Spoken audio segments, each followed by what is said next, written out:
네, 네이버의 자회사가 운영하고 있는 국내 리셀 플랫폼 1위 업체 크림에서 여러 가지 논란이 불거지고 있습니다. IT바이어부 정호진 기자와 사안 다뤄보도록 하겠습니다.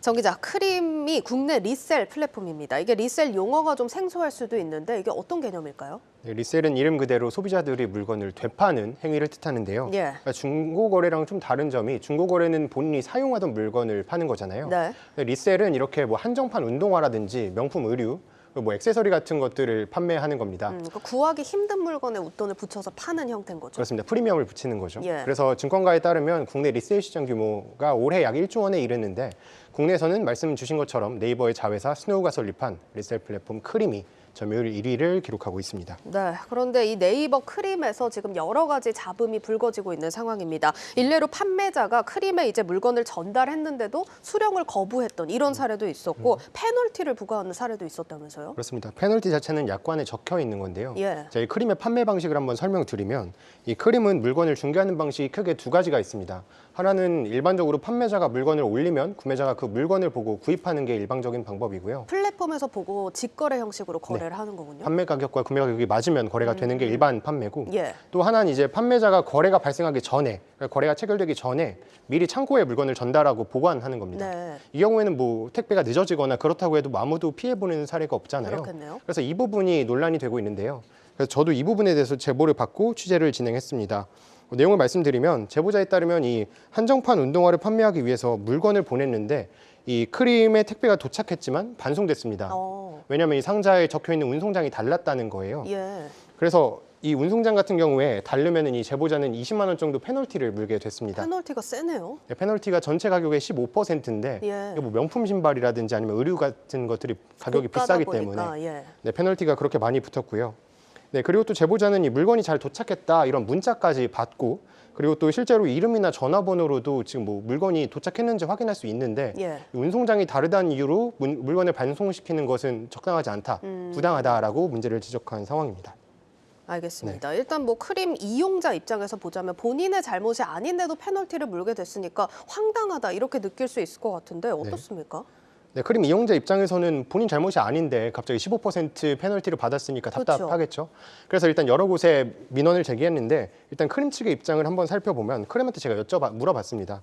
해봤더니 크림에서는 소비자 혼란을 막기 위해서 이 발송 정보를 미리 다 고지를 했다고 해요. 저기 화면에 보시는 것처럼 이렇게 팝업에 뭐 특정 택배 운송장을 네, 이렇게 적어야 된다. 이런 식으로 미리 다 크림 측은 기재를 했다. 이렇게 설명하고 있고요. 그리고 또 실제 물건이 도착했는데 운송장 번호가 달라서 반송 처리가 됐다.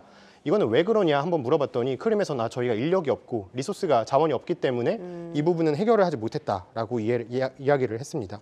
또 경쟁사 같은 경우에는 이 판매자가 운송장을 잘못 기입하면 그 기한 안에 이렇게 바꿀 수 있는 기회를 준다고 합니다. 네. 근데 이 크림 같은 경우에는 약관에 그런 내용이 없고요. 하지만 이 크림 측에서 이 기사가 나간 다음에 연락을 받았는데 저희가 약관에는 그렇게 공개를 하고 있지 않지만 뭐 장난식으로 쓰는 경우가 있어서 공개는 하고 있지 않지만 기입은 실제로 가능하다 이렇게 얘기를 하고 있습니다. 그러니까, 수정을 할 수 있다는 거죠. 일단 뭐 페널티나 그런 운송장 관련해서 약관에 적혀 있는 만큼 플랫폼 입장에서는 약관대로 처리를 했다 이렇게 볼 수도 있는 사안인데 문제가 되는 이유는 뭘까요, 그럼? 네, 플랫폼은 사실 할 말은 굉장히 있죠. 그러니까 우리는 약관대로 했고 기준대로 했다. 그런데 이 크림이 절차대로 한 건 맞지만 이 플랫폼의 약관이 플랫폼의 이런 책임을 모두 빼낼 수 있느냐 이 부분에 대해서는 문제의식을 가져볼 만하다는 겁니다. 한국소비자연맹 조사에 따르면 이 소비자 불만 기준을 한번 살펴보면요. 이 리셀 업체의 약관, 뭐 불공정 약관이 문제다라고 답한 것이 보시는 것처럼 23%가량 됩니다. 이런 답변들이 계속해서 늘어나고 있거든요. 그러니까 소비자 단체는 얘기를 하는 게 지금 계속해서 불만이 늘어나고 있는 거는 이 기준이 잘못된 건 아닐까라는 부분을 지적해봐야 된다, 생각해봐야 된다라고 이야기를 하고 있습니다. 인터뷰 한번 들어보시겠습니다. 약관이 절대적으로 소비자한테 불리하고 회사 쪽에 유리하게 다 만들어져 있죠. 문구라든가 문장이라든가 이런 부분들이 애매해서 해석을 하게 되면 그 회사 쪽에 유리하도록. 지금 이와 관련해서 공정위에서 작년으로 좀 기억을 하거든요. 리셀 플랫폼에 이런 불공정 약관을 좀 시정한 걸로 알고 있는데 지금 그래도 문제가 여전한 겁니까? 그렇습니다. 이 공정위가 약관을 수정하는 과정에서 뭐 책임을 회피하는 듯한 문구들은 다 교정을 했습니다. 시정을 했는데 여기서 문제가 됐던 거는 문구를 수정할 때 부과되는 책임에 대해서 이야기를 했습니다. 그러니까 사업자에게 귀책 사유가 없는 경우에 있다면은 이 책임을 부담한다는 거죠. 그러니까 이 책임을 어떻게 부담하냐? 아까 처음에 본 것처럼 이 직접 이 소비자가 뭐 피해 사실이라든지 아니 책임이 이 회사 측에 있다 이런 것들을 입증해야 하는 입증 부담이 있는 겁니다. 때문에 이런 부분들에 대해서 공정위의 조치가 맞지 않다, 뭐 온당하지 않다라는 지적들이 나오는 거고요. 그래서 뭐 결국 문제가 발생하더라도 플랫폼의 책임이 인정돼야지 지금 보상이 받을 수 있다. 이 부분에 대해서 국회에서도 약관 문제를 지적했습니다. 양정숙 의원실 관계자는요, 지금 뭐 공정위에서도 크림을 대상으로 약관 심사를 했지만 이 법 위반은 하지 않았습니다. 하지만 이 소비자 입장에서 법 위반이 아니더라도 충분히 부당하게 느낄 수 있다. 이런 부분들이 있기 때문에 이 부분에 대해서는 교정이 필요하다라고 지적을 하고 있습니다. 네, 조금 더 심사숙고해서 개정할 필요가 있어 보입니다. IT 바이오부 정호진 기자였습니다.